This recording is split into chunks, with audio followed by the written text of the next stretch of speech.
تبارك الذي جعل في السماء بروجا وجعل فيها سراجا وقمرا منيرا وهو الذي جعل الليل والنهار خلفة لمن أراد أن يذكر أو أراد شكورا وعباد الرحمن الذين يمشون على الأرض هونا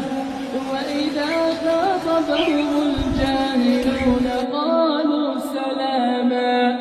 والذين يبيتون لربهم